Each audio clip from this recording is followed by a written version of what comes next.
Hello friends, कैसे आप सब लोग and thanks for watching my channel. Friends, इस वीडियो में हम अनंत राज लिमिटेड के बारे में डिस्कस करेंगे और देखेंगे कि यहाँ पे कैसा सिचुएशन फॉर्मेशन हो रहा है। सो बेसिकली रियल एस्टेट में है ये कंपनी। और अगर आप देखेंगे कि स्मॉल मार्केट कैप कैटेगरी में है, 650 करोड़, 690 करोड़, 700 करोड़ बोल सकते हैं। स्टॉक भी मार्केट कैप के हिसाब से रीजनेबल है, लेकिन प्रॉब्लम है इसका प्रॉफिटेबिलिटी। 1% 2% का प्रॉफिटेबिलिटी मतलब टिपिकली बहुत कम है। ठीक है, 15% तो कम से कम चाहिए। और अगर आप स्मॉल कैप है तो आपसे ज़्यादा एक्सपेक्टेशन रहते हैं, क्योंकि बेस कम रहता है। तो जो जंप होना चाहिए प्रॉफिट में या आपके बोल लीजिए कि इनकम में, वो बहुत ज़्यादा होता है, क्योंकि छोटा सा भी ऑर्डर आता है तो उनके लिए परसेंटेज वाइज एक बहुत बड़ा जंप होता है। बट ये प्रॉफिटेबिलिटी रेशियो यहाँ पे बहुत कम है, राइट। तो ये आपको पहली बात नज़र में रखना है। अगर आप देखेंगे यहाँ पे प्रॉफिटेबिलिटी एक टाइम पे 2008 से पहले आज तक 26% था। उसके बाद घटते घटते घटते घटते 3-2% पे रह गया है। यहाँ पे एक चीज़ अच्छा हुआ है कि आपका डेटर डेज जो है, कि रियल एस्टेट कंपनी के लिए डेटर डेज की जितने दिन में आपका ऑन एन एवरेज पैसा आ जाता है, इनके लिए इनका सामान प्रॉपर्टी है तो उसके पैसे आने में टाइम लगता है। लेकिन देखिए 2009 में ये तब क्राइसिस का टाइम था, फाइनेंशियल क्राइसिस, 1 साल लगते थे। अभी उसको कम करते करते इन्होंने यहाँ पे 70, यहाँ पे 80-88 दिन। सो आप बोल सकते हैं कि 3 महीने के अंदर अंदर आ जाता है। तो रीज़नेबल है, मैं अच्छा या बुरा तो नहीं बोल सकता, लेकिन रीज़नेबल है। नाउ जो यहाँ पे एक अच्छी चीज़ है कि प्रमोटर अपना स्टेक थोड़ा थोड़ा करके बढ़ा रहा है। देखिए 63.56 से 64.94, मतलब 1.25% का यहाँ पे स्टेक बढ़ा है। बाकी FIIs का ठीक कंसिस्टेंट है, यहाँ पे DIS का कम है और बाकी पब्लिक का है। तो यहाँ पे देखिए 2-3 सिनारी हो सकता है। पहले तो ये कि रियल एस्टेट सेक्टर में है, पूरा डिप्रेस्ड है ये सेक्टर। ठीक है, इसमें कोई राय नहीं है कि यहाँ पे पॉलिसी इश्यूज बहुत ज़्यादा है। और एक टाइम पे 2010-11 तक जिस तरीके से रियल एस्टेट सेक्टर ने बूम किया है, आज पूरे 1 दशक होने को आए हैं, हमको वो पूरे सेक्टर में दिखता है प्रॉब्लम। और इंफ्रास्ट्रक्चर एक ऐसा सेक्टर है जो अगर प्रॉब्लम में रहता है तो बाकी चीज़ें भी प्रॉब्लम में रहेंगी। तो ये बात आप याद रखिए कि इकोनॉमी को चलाने के लिए बहुत बड़ा पहिया है इंफ्रास्ट्रक्चर। ठीक है, अभी ये तो हो गया प्रॉब्लम की बात। अभी दूसरी चीज़ ये है कि क्या ये बेस फॉर्मेशन है, कि यहाँ पे क्या ये लो बन चुका है, कि अब इससे नीचे तो कम से कम नहीं जाएगा, और क्या जाएगा प्रॉफिट इससे नीचे। ये भी एक सिनारियो है कि अगर ये प्रॉफिट यहाँ पे पिछले देखिए 3 साल से 2% है, अभी अगर होगा तो टर्न अराउंड होगा, इकोनॉमी सुधरेगा, इंफ्रास्ट्रक्चर में बूम आएगा। ये एक व्यू है। और तीसरा व्यू ये है कि भाई अभी और हालत ख़राब हो सकता है। ठीक है, क्योंकि तीनों सिनारियों की पॉसिबिलिटी यहाँ पे दिखती है।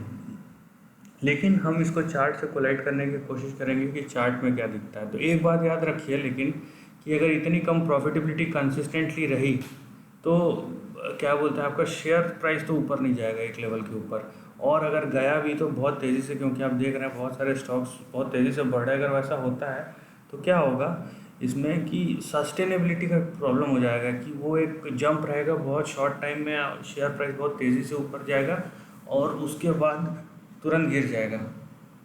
तो उसका रिस्क अलग होता है। क्योंकि यहाँ पे तीनों सिनारियो प्रिवलेंट है, तो हमको तीनों चीज़ों के बारे में डिस्कस करना पड़ेगा। नाउ चार्ट पे आते हैं हम।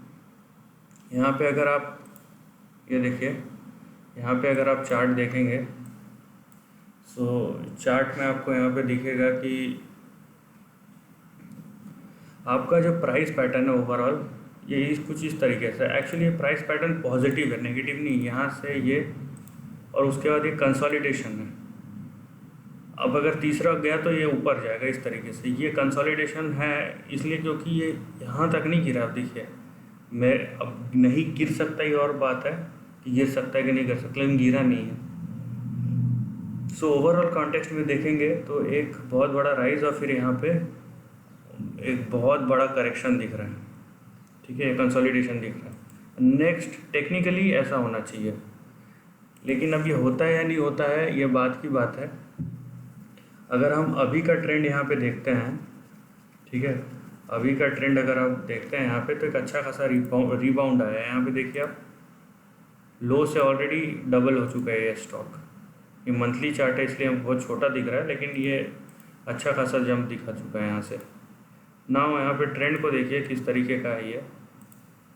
It is something like this.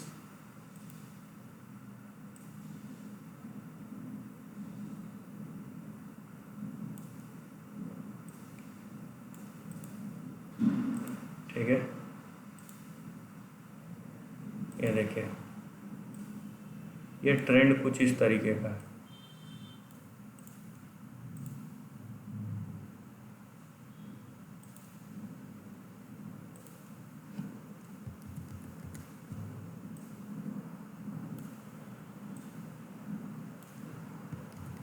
Right, सो हम फिलहाल जिस चीज़ की बात करेंगे, देखिए यहाँ पे हम अभी जो बात करेंगे वो यहाँ तक बात करेंगे, जो उसका प्रीवियस हाई है 2007 का 421, वहाँ तक बात करेंगे।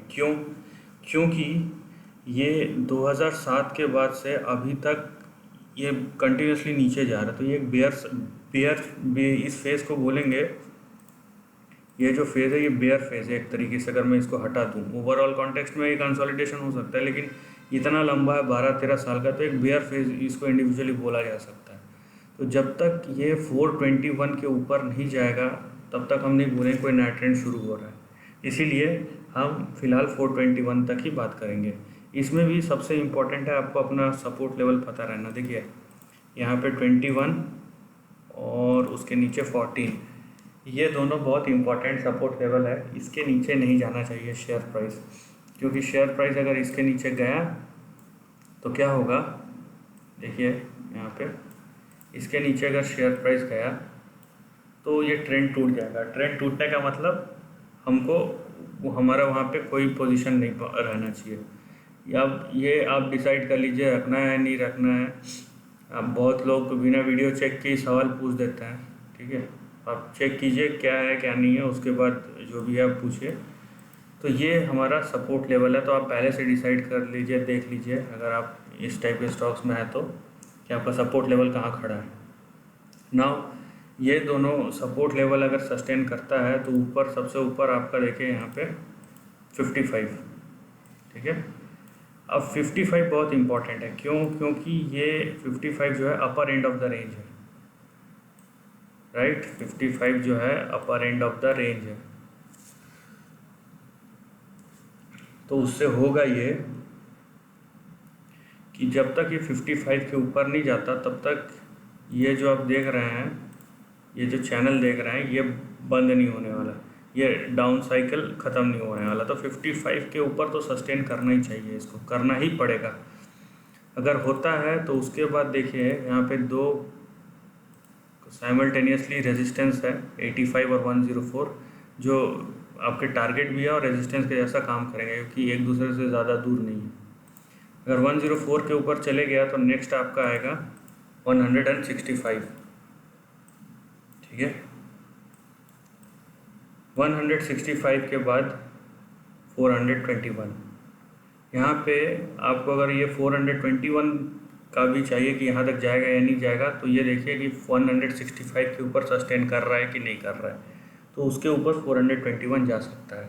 सो यहाँ पे सबसे पहली बात यह है कि आपका सपोर्ट लेवल कहाँ पे है, उसके नीचे नहीं जाना चाहिए, नहीं तो पोजीशन पूरा बंद, क्योंकि 14 के नीचे 0 आता है सीधा, ये समझ के रखिए।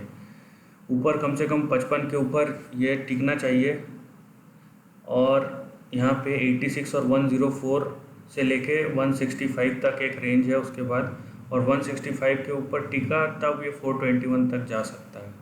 और जो नया रैली शुरू होगा 421 के बाद शुरू होगा, तो उसके बारे में हम आगे डिस्कस करेंगे जब हो जाएगा तब। So this is the end of the video. दोस्तों वीडियो पसंद आए तो लाइक और शेयर कीजिए, थॉट्स कमेंट सेक्शन में लिख के बताइए, और ऐसे नए कंटेंट के लिए चैनल को प्लीज़ सब्सक्राइब कीजिए। Lastly, take care of your family and friends.